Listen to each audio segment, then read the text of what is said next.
예, 안녕하세요. 세뇌 탈출입니다. 북한 급변 사태가 이제 본격적으로 진행하고 있는 것으로 보입니다. 이 사실은 국정원장 박지원이 엊그제 국회에 나와서 앞뒤가 안 맞는 횡설수설 대잔치를 벌인 데에서도 드러나고 있습니다. 오늘 그 이야기를 경기대학교 조성환 교수님을 모시고 나눠보도록 하겠습니다. 안녕하세요. 네, 안녕하세요. 자, 숨가쁜데 이렇게 숨가쁠수록 역시 또 광고 말씀부터 좀 여쭈고 시작하겠습니다. 네네. 네, 자율구독료 신한은행 140-012-108493 주백모 프로덕션 많이 도와주시기 바랍니다. 그리고 그 이제 신간이 곧 나옵니다. 10월 중에 나오는데 그 저자는 로버트 스팔딩이고요. 중국과 딥스테이트의 미국 정복 음모를 다룬 책입니다. 스텔스워.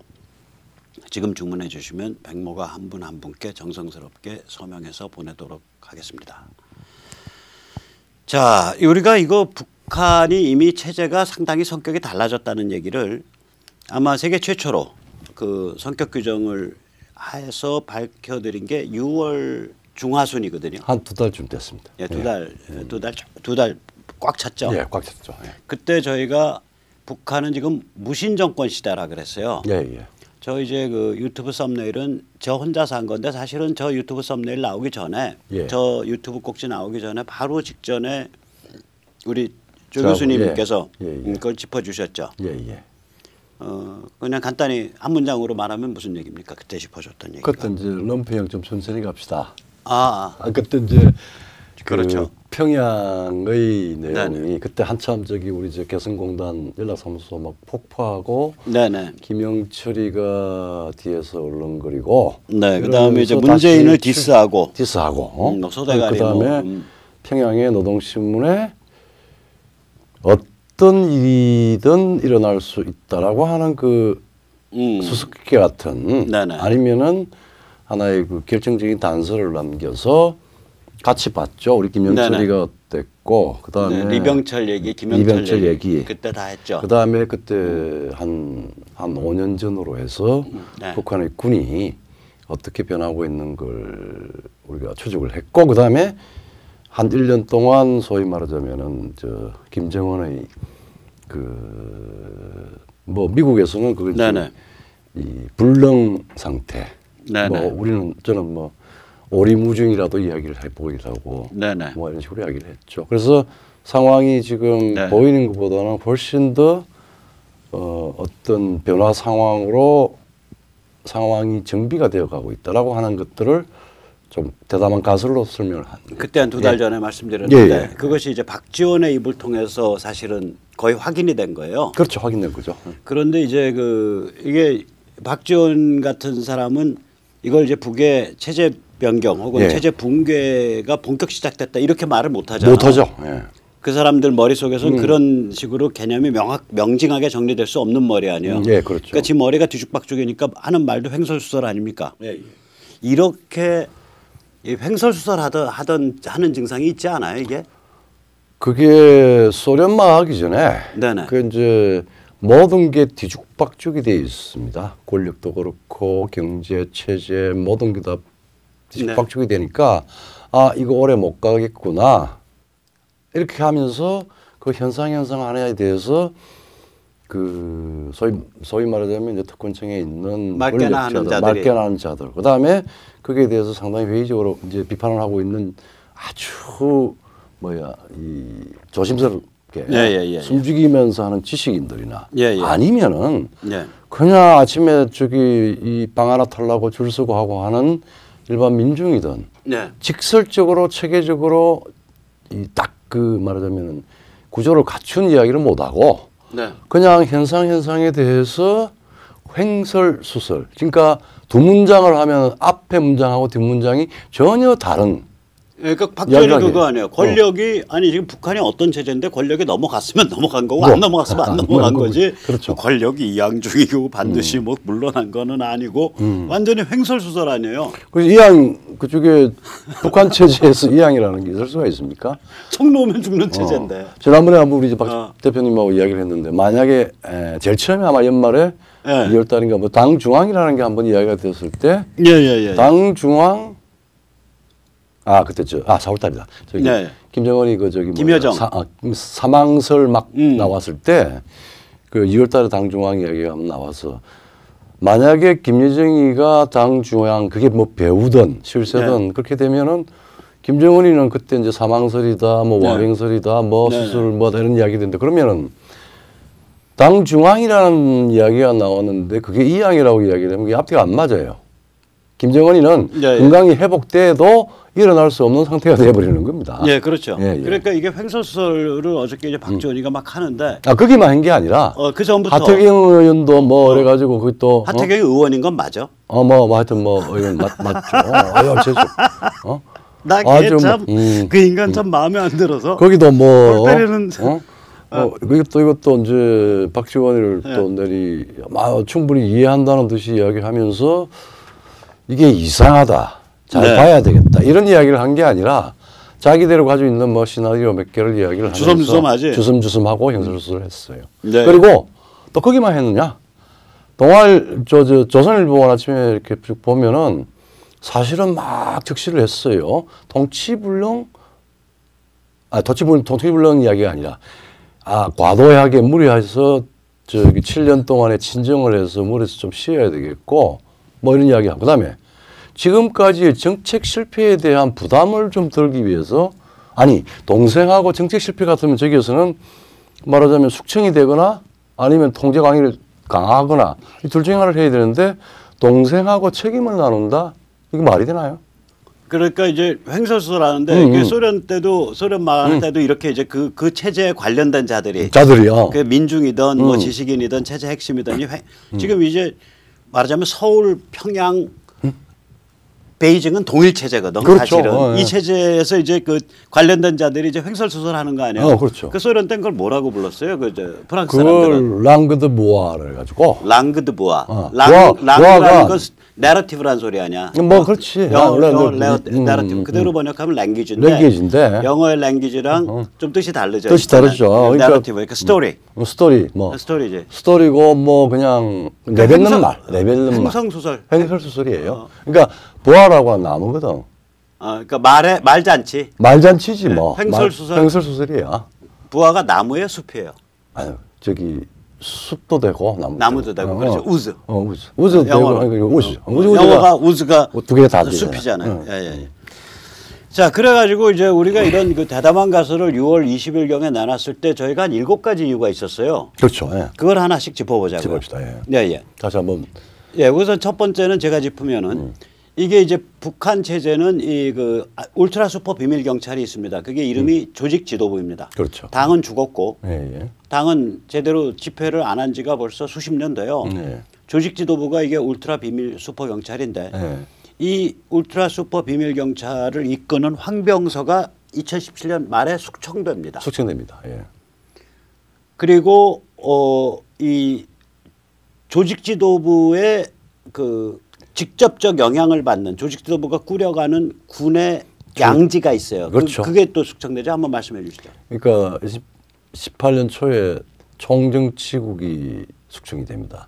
상당한 숫자가 일부 물리적으로 사용당한 사람들도 있고 그다음에 거의 대부분 다 옷을 벗기고 뭐 교화소로 보내고 이렇게 됐고 그다음에 거기보다 더 실질적으로는 실세라고 하는 호위사령부가 완전히 아주 쑥대밭이 돼버립니다. 숙청이 돼버려요. 2018년 여름 초가을. 그렇죠. 그게 이제 두 가지입니다. 하나는 너가 돈 챙겼지 않느냐. 나를 호가호위하면서 상납받았다. 그래가지고 보위부에서 가서 딱 감찰을 해보니까 사령관이 제일 많이 먹었어. 그래서 사형당했습니다.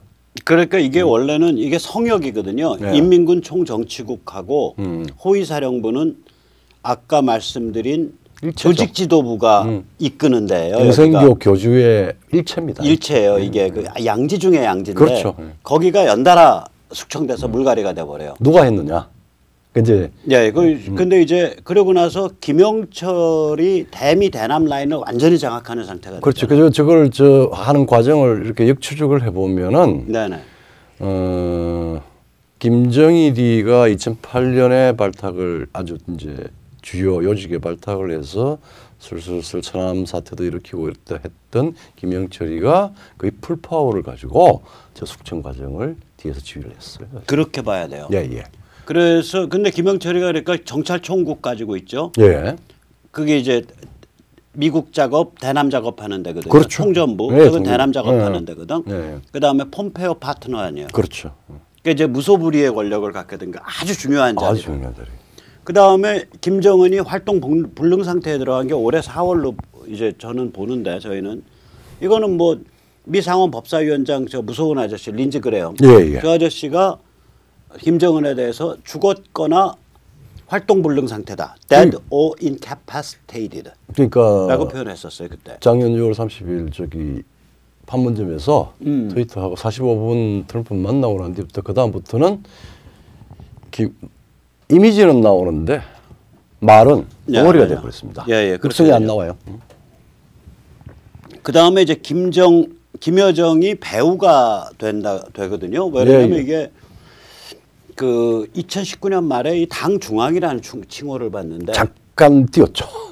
네, 근데 이 당 중앙이라는 게 지배자란 뜻이에요. 북한 언어로는. 그렇죠. 영도자, 지도자, 수령. 영도자, 지도자라는 얘기라고. 저게 등장을 한 게 이제 김일성이 바지사장이 되고 김정일이 실권을 잡았을 때 김정일을 당 중앙이라고 그렇죠. 불렀거든. 네.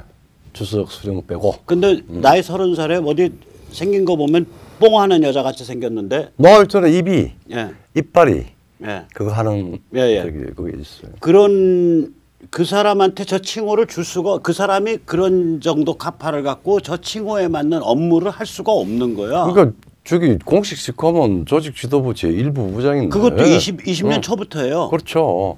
그래도 그거 하나 달아주고 뭐 뒤에 제대로 갖다 주고 심부름 하다가 갑자기 조직 저기 지도부 제1부 부장으로 해서 참고로 조직 지도부 제1부 부장이란 자리는 북한에서 보면은 최고 실세란 자리거든요. 최고 실세란 자리죠. 그러니까 저 여자가 감당할 수 없는 칭호를 준 거예요. 그러니까 예를 들어서 백모더러 누가 아 백모는 부처님급 성인이다 그러면 저를 조롱하는 얘기잖아요. 그렇죠, 맞아요. 아니 제 성격 알만한 사람 다 아는데 저 같은 정말 어떻게 뭐 정말 죄송합니다. 개 잡놈에 가까운 성격을 가진 사람을 두고 누가 백모 선생께서는 부처님 같으신 분이다. 뭐 이러면은 이게 조롱하는 조크가 되는 뭐 거예요. 이런 거죠. 뭐 백모는 자 제가 자학적 조크를 했으니까 백모 화살을 우리 저기 조 교수님께 내가 돌려가지고 만약에 조 교수님 보고 조 교수님은 로레아트입니다. 노벨상을 받으신 분입니다. 이러면 조크가 돼버리잖아. 안 받으셨잖아. 저 노벨 정치학상은 없습니다. 그리고 뭐 백모한테 근데 한국의 무관의 천재 전략가 뭐 이거는 이야기했죠. 네, 물론 아무도 잘 안 들어줘서. 근데 이제 그러니까 이게 김여정이한테 연달아 이게 저 여자가 감당할 수 없는 칭호를 부른다는 얘기는 그리고 싹 빠져 또. 그 칭호 자체가 조크가 됐다는 얘기예요. 그렇죠. 김일성 영생교가 조크가 됐다는 얘기야. 그렇죠. 그러니까 영생교에 한 사람은 눈에 보이지도 않고 말도 안 나오고 한 또 동생은 30대 우리나라 서른이니까 31겠죠. 그 친구는 뭐 그냥 누런 이빨에다가 깡 말라가지고 그걸 또 당주왕이라고 불러주고 뭐 그런 상황이 됐습니다. 그 다음에 7번째 증상이 뭐였냐면 리병철이라고 이게 핵개발 책임자인데 공사무총장을 했고 핵개발의 그야말로 총괄이었습니다. 이 사람이 군 최고 실세가 그렇죠. 최고 실세로 올라오는데 불과 5개월밖에 안 걸려요. 올해. 그러니까 4월달에 국무위원회 위원되고요. 그 다음에 5월달에 중앙군사위원회 부위원장이었는데 저게 군 최고 실세예요. 왜 그러냐면 그렇죠. 야전 출신인데다가 그 군부 인맥이 있고 핵과 미사일 개발의 총책인데다가 중앙군사위원회 위원장이 김정은이거든. 그렇죠. 그러니까 부위원장이라는 얘기 최고 출세라는 소리예요. 그리고 정치국 상무위원이 되는 게 올해 8월이라. 그러면 저 사람이 불과 4, 5, 6, 7, 8 5개월 동안에 군의 최고 간판이 된 거야. 그거 아세요? 그럼 누가 만들어줬겠냐 이거를. 그러니까 저기 만약에 김정은이가 만들어줬다면은 실질적으로 김정은이가 만들어줬다면은 김정은이가 말은 안 하더라도 옆에 배석하고 하면서 몇 가지 단계에 그 직원 측근의 그 모습을 보여줘야 되는데 그거 없이 그냥 칭호만 올라가요 지금. 그런 거죠. 누가 그러느냐? 그 양철 체제 된 거예요. 김용철, 리병철 체제가 된 거예요. 그때 우리가 말했듯이 지금 사진에서 보시듯이 아무나 두드리는 양철이 아니라 양철. 예. 양철 체제가 된 겁니다. 그러니까 당 조직 지도부의 그 따뜻한 그 부패한 양지에서 노는 정치군인 애들을 전부 날려버리고. 저거 지금 리병철 저 사진은 네. 김정은이 저거 보면은 공군참모 창정할 때 사진입니다. 네. 그러니까 저기 오른쪽이 지금 리병철이고 왼쪽에 폼페오랑 같이 있는 아저씨가 김영철이죠. 그렇죠. 양철이 이제 무신 정권을 완성시킨 거예요. 그렇죠. 그게 이번에 국정원에서 인정할 수밖에 없었던 거죠. 왜 인정할 수밖에 없었던 것 같아요? 그래서 정확히 이야기하면은 죽었든 살았든 뭐 어쨌든 간에 김정은이가 양철이한테 권한을 위임을 해서 지금 나라 체제 그 인사 조직 그다음 경영을 상당한 부분 이양했다. 이게 정확할 거예요. 그 소리는 못 하고 이제 그게 이양이 아니라 김정은을 무력화시켰다. 양철 체제가. 저는 그렇게 뭐 실제 내용은 그렇고. 이게 이제 배고픈 프로 야전 군부거든요. 예. 나는 이 사람들 보면 옛날에 왜 푸른제 출신들, 그 소련 군사학교 푸른제 출신들 김정 일대 그 엘리트들 전부 숙청당했잖아. 숙청당했죠. 예. 그런 느낌을 받거든. 이 사람들이 그런 종류의 아주 엘리트 야전 군인들 출신들이라고. 그렇죠. 이게. 근데 그러면 이제 그게 이제 김정일이하고 되게 이제 거기 소위 말하면 정치 군인들 때문에 사실 숙청을 많이 다 당하고 힘을 못 써요. 그런데 2008년도에 김영철이한테 김정일이가 중책을 맡기죠. 정찰총국. 네. 정찰총국이란 조직을 만들어서 맡기고 그러면서 네가 군부 좀 다독여서 내 아들놈 호위 노릇 좀 해. 이거였었어. 그리고 통전부 부장을 시켜서 천안함 아니 통전부가 아니라 정찰총국 때. 정찰총국 때. 네. 통전부는 나중에 김정은 때 됐어요. 김정은 때. 그러니까 권력을 굳히고 정찰총국은 어차피 자기 친정이니까 이제 그러니까 초대 정찰총국장인 거야. 그러니까 말하자면은 그 일종의 최고 지도자 지금 어떤 사고 혹은 뭐 공백 이 사태를 김영철이가 메우면서 지금 가고 있다라는 거죠. 그렇게 되는 거죠. 그러면 이제 이렇게 배고픈 프로 야전 군부 애들이 권력을 잡게 되기까지의 참 아주 드라마틱한 히스토리가 있어요. 대장정 과정이 있어요. 처음엔 죽을 뻔했지. 죽을 뻔했죠. 그렇죠. 김정은을 내세워서 조직 지도부가 전횡 체제를 만들라 그랬잖아요. 그렇죠. 쭉 그 숙청 과정 한번 보여주시죠. 쟤도 살벌하게 숙청했어요. 우선 황병서가 전면에 나왔어요. 네네. 인민군 대장, 정치국장 뭐 나이도 상당히 많은데 저런 자리를 맡을 게 아닌데 확 튀어나왔어요. 저게 이제 왜 아주 이상한 일이냐면 김정일 때는 조직 지도부 사람들은 전면에 안 내세워요. 뒤에서 기능을 맡기죠. 그다음에 전면에 내세운 자들은 조직 지도부한테 꼼짝을 못 해요. 꼼짝을 못 하는 그런 이렇게 엇갈려서 시스템을 짰거든요. 그러니까 김정일이. 미션과 스테이트를 구분했잖아요. 그렇죠. 근데 황병서는 조직 지도부의 제1부부장이란 말이에요. 그렇죠. 그러면 인민군의 계급장을 저렇게 높은 걸 달면 안 돼. 안 되지. 근데 2014년에 인민군 대장을 하고 그다음에 그 군을 움직이는 핵심 코어 그 양지 바른 그 정치군인들의 집합소인 총정치국의 국장을 맡는다고. 저 그거 보면서 야 조직 지도부가 이게 다 이제 실제 뭐 이제 다 말아먹는구나 그랬었어. 근데 저렇게 나오기 전에 또 그걸 전후해서 1년에 아주 잔인한 야전군에 대한 숙청 작업이 있어요. 한번 좀 꼽아주세요. 그러니까 이제 이용호, 인민군 리용호 총참모장이 12년에 날아갑니다. 그다음에 이제 변인선이 인민군 총참모부 작전국장이죠. 3년 뒤에 2015년 초에 날아가고 그다음에 현영철 인민무력부장 우리 같은 뭐 국방부장관이죠. 2015년에 날아갑니다.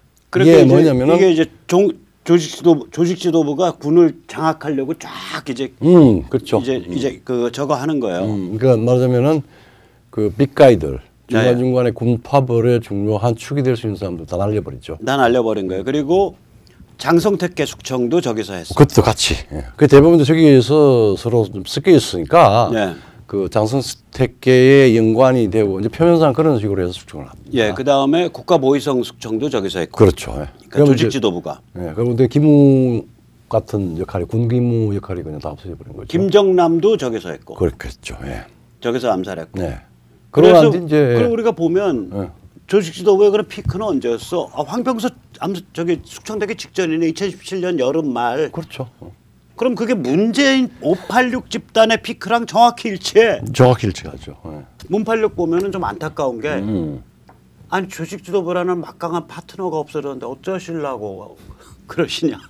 그래서 사실은 이제 김정은이가 17년 10월, 10월 아니면 20 며칠인가 그때부터 이제 문제가 생겼는데 황병서를 이제 제거했어요. 제거하게 되는 게 17년 말에 이유가 있잖아요. 그게 저 핵단추 때문에 제거한 거 아니에요? 뭐 그렇죠. 김정은이가 17년 내내 까부니까 트럼프가 야 나도 핵단추 갖고 있는데 내 건 네 거보다 훨씬 커.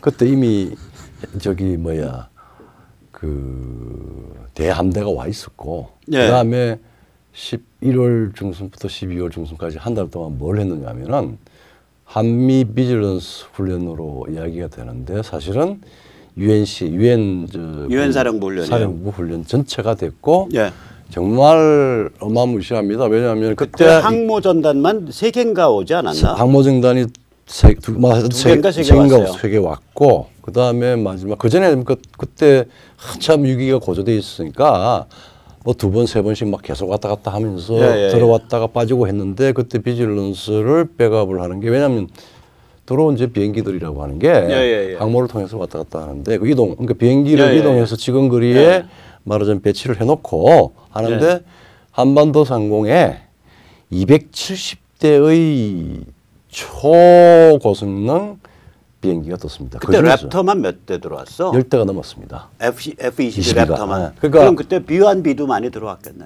B1B가 들어왔죠. B1B는 그 5세대라 안 그러고 그게 스텔스 기능이 없기 때문에 B2가 좀 왔었나? B2가 그때 왔었나? B2가 저기 뭐야 이게 물론 교대로 하지만은 왔다 갔다 하고 그랬었어요. 2대 세대가 지금 왔다 갔다 했고 그때 총 270대 중에서 5세대 소위 말하면 지도세도 모르게 스텔스 기능이 있는 아직까지는 거의 완벽한 위장이 가능한 제5세대 전투 전폭기가 이제 B2는 전폭기니까 그게 처음에 22대가 온다고 그랬는데 26대가 왔습니다.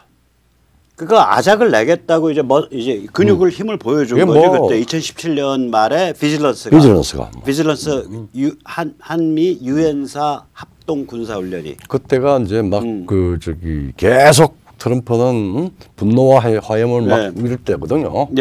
휘식거리면서 이 분노를 화염으로 다스리겠다 뭐 이러면서 이제 뭐 지구상에서 어블리터레이트 그러니까 문질러서 없애버리겠다 그럴 때죠. 그래서 그 비질런스랑 황병서 제거가 좀 많이 맞물려 있죠. 그러니까 황병서가 제거되는 걸 보고 이게 상당한 변화가 있을 거다 생각을 해서 비질런스는 원래 옛말에 합니다. 하는데 규모가 지상체대가 된 거죠. 아마 제 생각에는 황병서 제거를 보고 한 게 아니라 그런 움직임이 있으니까 이제 그 야전 군부의 입김이 강해지잖아. 그렇죠. 이 비밀 경찰들보다. 그렇게 무슨 그러니까 야전 군부 쪽에서 저 황병서가 전략 잘못 세워서 이렇게 됩니다. 저희 믿고서 버텨갑시다. 이러고서 황병서를 날린 것 같거든. 그러니까 이제 이쪽에서 우리 쪽 저 미국이든 유엔군 쪽에서 인지하기로는 리스크, 위협, 도발의 가능성이 특히 더더군다나 김영철이가 저걸 주도했는데 야전 군부가 오니까 더 위협해지니까 더 집어넣은 거죠. 그래서 파워를. 오케이 그러면은 거기에 대해서 바로 강압을 저쪽에서 강압으로 받아들였고 역강압을 한 거예요. 역강압인데 그러니까 이 역강압이 그야말로 시진핑이가 이런 말로 오줌 지릴 정도로 그렇게 세게 했단 말이에요. 그러고 난 뒤 1월 1일 날 김정은이가 아주 뒤에 요새 유튜브 우리 저 좋은 책장 하잖아요. 딱 앉아가지고 이제 우리 핵무력 완성했으니까 이제 경제도 하겠다. 그러면 대화도 해야지 뭐 이런 식으로 하고 올리브 가지를 흔들죠. 그러니까 바로 우리 저기 이 문정부에 이제 뭔지도 모르고 이게 서훈이하고 국정원장 서훈이하고 정의용이하고 후닥닥 2월달에 올라가잖아요. 올라가서 이제 평창 올림픽에 초청을 하는 거야. 그러니까 또 우리 동지 아니야. 자유대한민국단이 그때 평창 올림픽에 초청한다 그러니까 저기 어디야 그 강원도 그 슬로프에다가 그 성족이랑 그 태극기 대형 성족이 태극기 날리면서 쫙 슬로프 내려왔다고. 그리고 우리는 또 너 와봐라 이제. 서훈이하고 저기 우리 외교안보 수석이 갔다 오고 난 뒤에 김영철이가 평양 맞게 김영철이가 내려올 때 또 야당에서는 태극기는 그걸 막으려고 난리치고 군부대로 도끼고 그래서 제가 저기 장재원이랑 김문성이 깔고 저기 그 다리에 주저앉았다. 봐주었어 그러고 웃기는 자들이야. 그리고 요인들을 김영철이를 거의 뭐 황제 제도 하듯이 서로 아련하려고 왔다 갔다 했죠. 저기 더블 호텔 그 일에서 자리 잡고. 아무튼간에 그런 일들이 벌어졌었어요. 근데 돌이켜 보면 그게 다 이제 죽을 자리로 가는 과정이에요. 그렇죠. 그러니까 섭리지. 그렇게 해서 이제 그 과정을 통해서 이제 배고픈 야전 군인들 김영철을 필두로 한 이자들이 이제 정권을 잡았는데 이자들은 왜 저걸 벗어났다고 봐요? 그 숙청을. 이자들은 당 조직지도부 숙청을 벗어난 이유가 뭐라고 보세요? 그게 뭐 지금까지 설명할 수 있는 거는 우선 만경대 학원, 성분 좋은 저기 혁명 유공자들이 다니는 학교, 그 다음에 김일성 군사종합대학 이게 김정일, 김영철, 지금 리병철로 이어져요. 이게 다 어렸을 때 형님 동생 하던 사이예요. 그렇죠. 불과 3년, 4년. 아무것도 아닌 것 같이 보이지만 가장 중요한 이게 사실은 평양의 최고 지도자 당 중앙이든 뭐든 간에 정말 숟가락 하나까지도 마음 씀씀이 하나까지도 신뢰하지 않으면은 안 되는 관계인데 비록 야전에 있더라도 쟤들은 남겨서 그렇죠. 그러니까 성골이야. 성골 중에 김정일 때부터 오는 성골이기 때문에 그리고 당 조직 지도부가 위에 원로 리용호, 현영철 이런 사람들은 날렸어도 김영철이나 리병철은 안 날린 거라고. 날릴 수가 없지. 자기들도 수족이 필요하니까. 왜냐하면 그때 이미 김영철은 그다음에 리병철은 가장 중요한 핵심적인 역할을 이미 김정일로부터 임명받아서 하고 있었단 말이에요. 그거 잘못 건드렸다가는 역풍 불면은 죽어들이 가죠. 그러니까 못 날린 거야. 그러니까 못 날리니까. 근데 이 사람들이 이제 특히 김영철이 호시탐탐하다가 2017년 말에 황병서 딱 하면서 쿠데타 한 거예요. 그러니까 한 1년 사이에 그냥 다 정리한 겁니다. 그리고 다 정리해버린 거예요. 2018년 이제 한 8월 뭐 10월까지 전부 다 뭐 호위사령부, 총정치국 뭐 전부 다 정리한 거예요. 그때 돌이켜서 이제 복귀를 해보면 그런 거예요. 여기까지는 거의 팩트인 것 같습니다. 팩트죠. 자, 그럼 앞으로 무슨 일이 벌어질까? 저희는 이제 아까 말씀드렸듯이 북한 급변 사태가 본격 시작됐다라고 오늘 선언하는 건데. 그렇죠. 그때 지난번에 우리가 맨날 이야기했던 게 레짐 체인지 콜랩스냐 아니면은 임플로전 하는 거냐 아니면은 선제타격으로 전면 침공을 당하느냐 이 세 가지였는데 지금은 좀 더 분명하게 돼서 접수 회방이 아마 지금 공산권 체제 변경 혹은 체제 종식 이 모델에서 새로운 모델이 하나 나올 것 같은데 한번 상당한 논리적으로 한번 정리를 해보면 한 4가지 단계가 있는 것 같아요. 우선 지금 내부 정비가 북한이 말하자면은 그냥 무정부 혼란 상태가 아니라 최고 지도자의 그 사고가 생겼어. 근데 그것을 지금 받쳐주면서 국가를 형식상으로 유지를 해야 될 상황에서 내부 정비가 되는데 이 정비는 두 번째. 중국도 아니고 남쪽도 아니고 미국하고의 지금 뭐 전쟁 기간이니까 미국을 초빙하는 방식의 내부 정비를 했다라고 지금 보여져요. 그래서 다음번에 초빙이 이어질 거다. 초빙이 이어진다. 그래서 뭘 위한 초빙이에요? 이제 빗장을 열어야죠. 왜냐하면 지금 가지고 있는 평양의 가장 중요한 세계적인 이슈는 WMD 아닙니까? 하노이에서 대량 살상 무기. 근데 이거는 자체 내에서 혹은 뭐 우리가 중계를 하든 뭐 중국이 후견을 하든 이 협상화될 문제가 전혀 아니다라고 이미 지침은 볼턴의 입을 통해서 만들어 놨잖아요. WMD 전체에 대해서 다 포기하라. 다 포기하는데 두 가지가 있단 말이에요. 불능화시켜서 반출을 시켜줘야 되는 거예요. 현장 사찰하고 그렇죠. 불능화시키고 반출하고. 그러면 미군이 들어가야 되죠. 미군이 들어가고 그다음에 우리 한 1년 전에 이야기를 했을 겁니다. 미국은 그 말하자면은 핵 무력화, 핵 불능화, 그다음 반출과 관련된 5개의 그 특공대급 브리가드가 여단이 만들어져서 지금 거의 다 만들어졌을 겁니다. 그러면은 이 불능화 반출을 누가 하겠어요? 문관이 합니까? 박봉주 같은 경제 담당하는 사람이 합니까?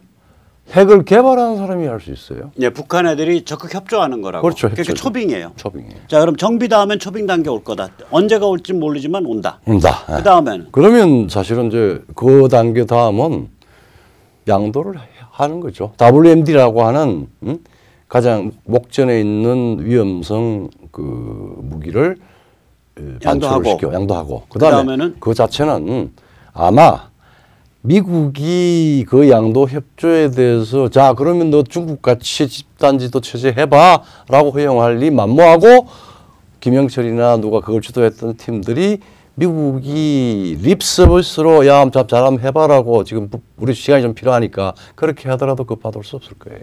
그럼 결국 미국이 주도하는 유엔군 사령부의 DPRK 조선민주주의 인민공화국이라는 국가를 양도할 거다. 21세기 한반도에서는 그래서 북한의 임시행정기구 들어온다. 국가가 항복이죠. 말하자면 항복 양도. 그러니까 단순한 항복이 해서 자기 잡혀서 뭐 책임받고 하는 게 아니라 자기들도 미국에 대해서 상당한 중요한 카드를 가지고 있어요.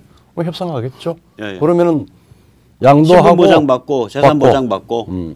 그다음에 이제 마지막에 그럼 이제 그렇게 되면은 아마 북한은 뭐 국제적인 임시행정기구 유엔의 이름으로 임시행정기구 유엔사에서 유엔 안 갈 거야. 유엔사 유엔사가 직접 할 거예요. 그렇죠. 이게 완전 정전 체제. 그러고 안 되면 뭐 이제 뭐 정전 체제 이런 부분이 이제 본격적으로 이제 협상이 들어가겠지만은 일단은 북한만 가지고 이야기하면 그 다음에는 저거에 대해서 정전 체제 협상도 없죠. 필요가 없지. 필요가 없지. 정전이 그걸로써 완성된 거죠. 그러니까 이제 되는 때 6.25라는 중국이 도장을 또 찍어놔가지고 그런 요식 행위는 아니요, 안 그럴 것 같은데. 그래서 중국이 그냥 일방적으로 갈 것 같은데. 일방적으로 가고. 일방적으로. 이제 뭐 그건 요식 행위로 갈 겁니다. 그리고 그냥 외교관들끼리 와인 먹는 걸로. 와인 먹고. 그 다음에 이제 마지막 단계. 망명 안 튀겠습니까? 먹고 튀자입니다. 그러니까 지금 정비 진행 중이고 거의 완성 단계고 그 다음엔 초빙이 올 거고 미군 불러들이는 거. 그 다음에는 미군 주도 유엔군 사령부의 조선민주주의 인민공화국이라는 국가를 던져주는 거죠. 던져주는 거고. 그 다음에 망명할 거고. 이 네 단계. 그러니까 정초양망 네 단계로 진행될 거다. 전 세계에서 아무도 지금 이런 이야기하는 사람 아무도 저희 아주 대담한 가설인데. 가설입니다, 가설. 근데 저희 가설에 의하면 지금 이제 1단계에 와 있는데 이 4단계 끝나는 데까지 얼마나 걸릴 것 같아요? 1년 봅시다. 길어야 1년이요. 길어야 1년이에요. 4단계 그 이유가 자명한 이유가 있어요. 그게 뭐. 그렇죠.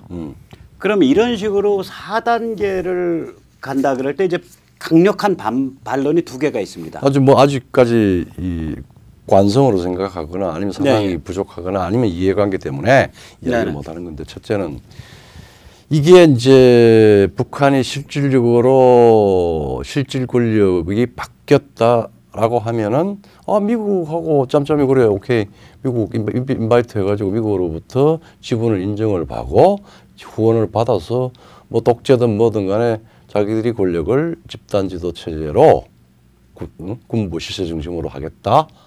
그럴 가능성도 높은 거 아니냐? 군부 독재 체제로 가는 거 아니냐? 그런 이제 그게 제일 높은 그 다음은 이야기를 할 수 그러니까 있죠. 지금 우리가 말한 것 중에 세 번째 단계, 즉 다시 말하자면 국가 자체를 팔아먹는 건 안 할 거다라는 반론이 가능해요. 근데 거기에 대해서 우리가 이제 하고 싶은 말이 있죠. 그렇죠. 그 반론 반박할 수밖에 없죠. 우리는 백모 선생님 맨날 얘기하는 그 이용호가 숙청될 이유가 사실은 아주 평양으로서는 청기누수를 했잖아요. 그 얘기예요. 예.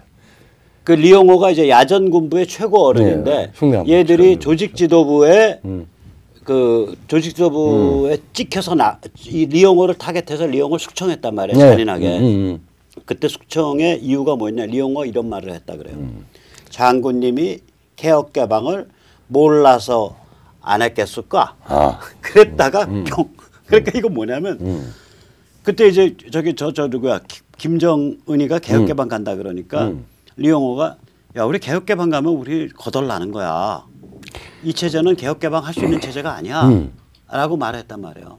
그걸 왜 그럴까를 한번. 그리고 우리는 뭐 계속 우리 이제 남쪽에서는 햇볕 정책이다, 뭐 한반도 평화 프로세스다, 뭐 해가지고 말하자면은 평양이 자기들 살기 위해서 개혁 개방을 할 거다.